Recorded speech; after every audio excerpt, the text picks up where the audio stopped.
राधे राधे दोस्तों, स्वागत है आपका अपने चैनल सनातन धर्म पर। दोस्तों, माघ मास को हमारे धार्मिक शास्त्रों में बहुत शुभ, पवित्र और पुण्य फल देने वाला मास बताया गया है। इस मास में जो भी व्यक्ति किसी भी पवित्र नदी में स्नान करता है, दान पुण्य करता है, उसे अनंत काल तक स्वर्ग में स्थान प्राप्त होता है। पद्म पुराण के अनुसार व्रत, पूजन, तपस्या द्वारा भी श्री हरि विष्णु को इतनी प्रसन्नता नहीं होती जितनी कि माघ मास में स्नान द्वारा होती है।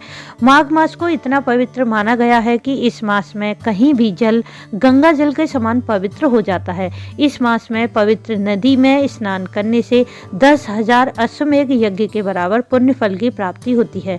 माघ मास में संगम के तट पर कल्पवास किया जाता है। यह कल्पवास नियम और संयम के साथ मन, वचन, कर्म को शुद्ध रखकर किया जाए तो मनुष्य मन और आत्मा से नया जीवन प्राप्त कर लेता है।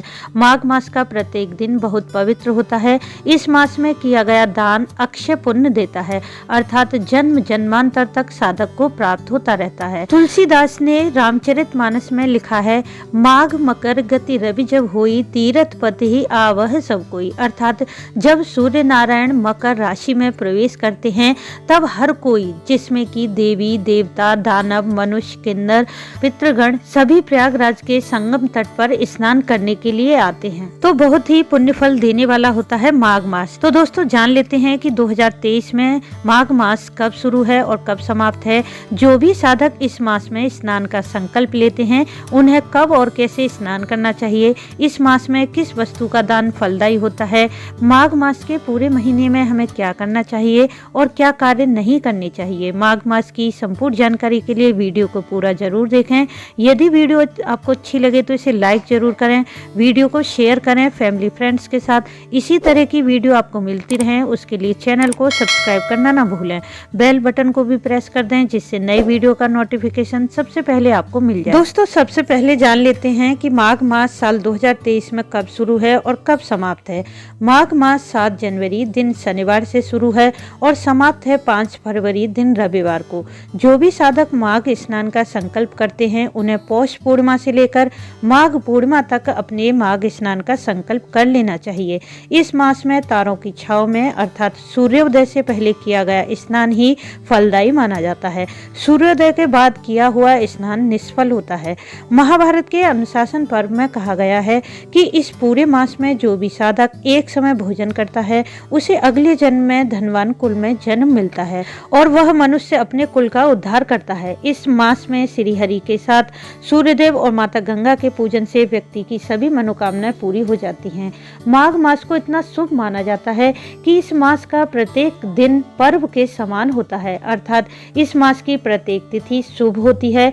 पद्म पुराण और स्कंद पुराण के अनुसार माघ मास के पूरे महीने यदि किसी पवित्र नदी में स्नान संभव ना हो पाए तो माघ मास में 3 दिन या फिर 1 दिन भी किसी पवित्र नदी में स्नान किया जाता है तो व्यक्ति को 10,000 अश्वमेध यज्ञ के समान फल की प्राप्ति होती है। इस मास में यदि गंगा का नाम लेकर भी कोई स्नान कर लेता है तो उसे गंगा जल में स्नान के बराबर पुण्य फल की प्राप्ति हो जाती है। इसके अलावा यदि माघ मास की अमावस्या या पूर्णिमा के दिन किसी पवित्र नदी में स्नान कर लिया जाए तो व्यक्ति को स्वर्ग और मोक्ष की प्राप्ति होती है। जीवन में उसे हर क्षेत्र में सफलता और विजय मिलती है। हमारे धार्मिक ग्रंथों में माघ के महीने में प्रयागराज में संगम के तट पर कल्पवास करने से ब्रह्मा की तपस्या के बराबर पुण्य फल की प्राप्ति होती है। कल्पवास का अर्थ होता है किसी पवित्र नदी जैसे गंगा, यमुना, सरस्वती, नर्मदा आदि नदी के तट पर पूरे माघ मास स्नान, दान, पूजन, मंत्र जाप किया जाए। माना जाता है कि कल्पवास करने से व्यक्ति काम, क्रोध, मोह माया से दूर हो जाता है। नियम और संयम द्वारा वह मन और आत्मा से नया जीवन प्राप्त कर लेता है। भविष्य पुराण के अनुसार इस मास में स्नान आदि करके सूर्यदेव को नित्य प्रति अर्घ्य देने से व्यक्ति विद्वान, यशस्वी, दीर्घायु और सभी सुखों को प्राप्त कर लेता है। भगवान श्री कृष्ण, जिन्हें माधव भी कहा जाता है, माधव के नाम पर ही इस मास को माघ मास कहा जाता है। इसलिए माघ मास में भगवान श्री कृष्ण का पीले पुष्प, चंदन, तिल, रोली, तुलसी पत्र, धूप दीप से विधिवत पूजन करना चाहिए। माना जाता है कि इस मास में श्री विष्णु, श्री कृष्ण को यदि तिल अर्पित किए जाते हैं तो व्यक्ति के जन्म जन्मांतर के पाप नष्ट हो जाते हैं, साथ ही मन की समस्त इच्छाएं पूरी होती हैं। इस मास में दान करना भी अत्यंत ही श्रेष्ठ माना जाता है। माघ मास के किसी दिन यदि दान किया जाता है तो उस दान का फल अनंत गुना और अक्षय होता है। माघ मास में किया गया दान कभी भी निष्फल नहीं होता और उसका जन्म जन्मांतर तक फल प्राप्त होता रहता है। इस मास में तिल, गुड़, नमक, घी, गर्म कपड़े, खिचड़ी, अन्न, कंबल का दान विशेष माना जाता है, जिसमें कि तिल और खिचड़ी का दान करने से व्यक्ति को कभी भी नरक के दर्शन नहीं होते, परंतु दान करते समय भगवान श्री कृष्ण का ध्यान करते हुए माधव प्रियताम यह शब्द अवश्य बोलना चाहिए। और दोस्तों, अब जान लेते हैं इस मास में क्या करें और क्या ना करें। माघ के महीने में कम से कम एक बार संगम में अथवा किसी पवित्र नदी में स्नान अवश्य करना चाहिए। इस मास में गीता का पाठ, मधुराष्टक का पाठ बहुत श्रेष्ठ माना जाता है। इस पाठ से घर की सभी नकारात्मक ऊर्जा समाप्त हो जाती है।